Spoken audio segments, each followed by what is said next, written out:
নাও এই তুমি এদিকে এসো রাখি না পড়ালে বসে ডেলিভারি দেওয়া যাবে না ঝামেলা হয়ে যাবে বাহাত না দাহাত হ্যাঁ হ্যাপি রক্ষাবন্ধন।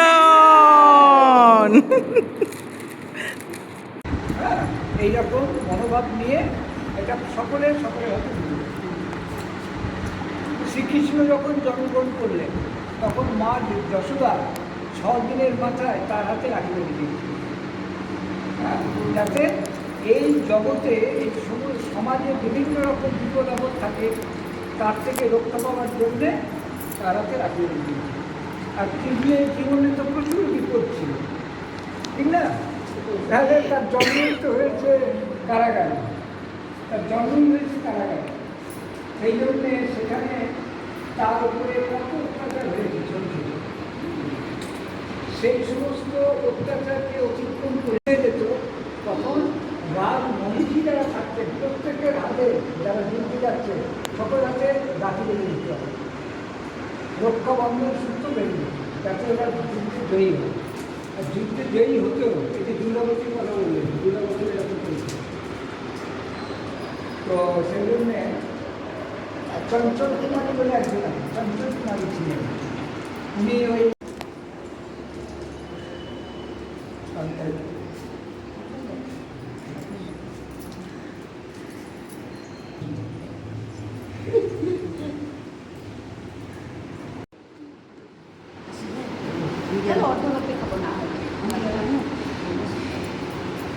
দাদা নেন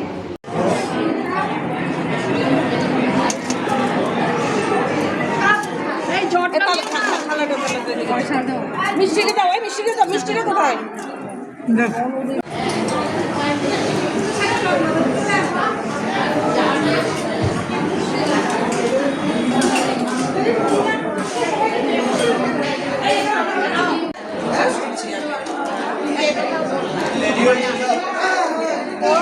ভিডিওগ্রাফার চলে আসছে।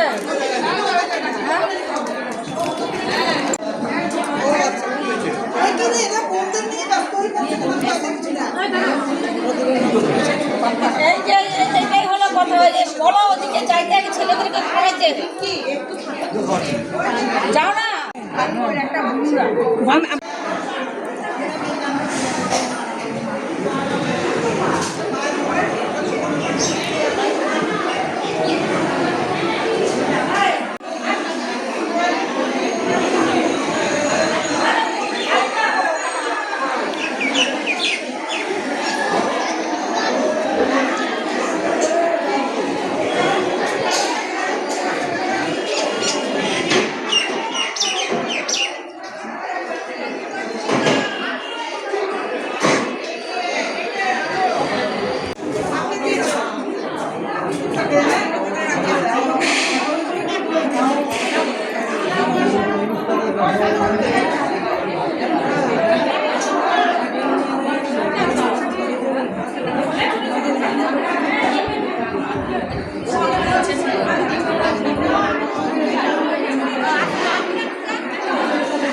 কেমন কাটলো? খুব ভালো কাটলো, ভীষণভাবে আনন্দ করছি আমরা সবাই, শুধু গুরু ভাইদের না, দাদাদের না, ভাইদের না, আমরা বোনদের সঙ্গে আর ধরো না রাখি ভীষণ ভালো, খুব সুন্দরভাবে আমরা মন্দিরে পালন করছি রাখি উৎসব।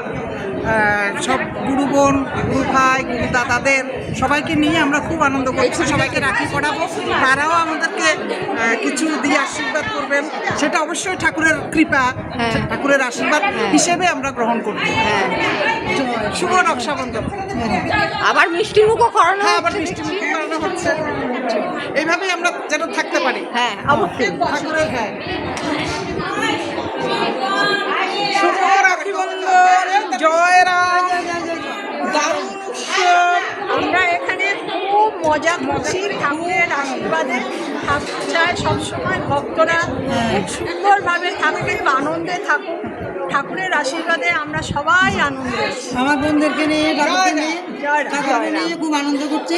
ঠাকুরের কৃপা বর্ষিত হোক সবার উপরে। একটা ছাড়া দুইটা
রাখি পূর্ণিমা সকল ভাইদের জানাই অনেক অনেক শুভেচ্ছা, ভালোবাসা, বড়দের প্রণাম।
সবাই তো নিয়ে নেবে। হ্যাঁ, বর্ষা কেউ খাওয়া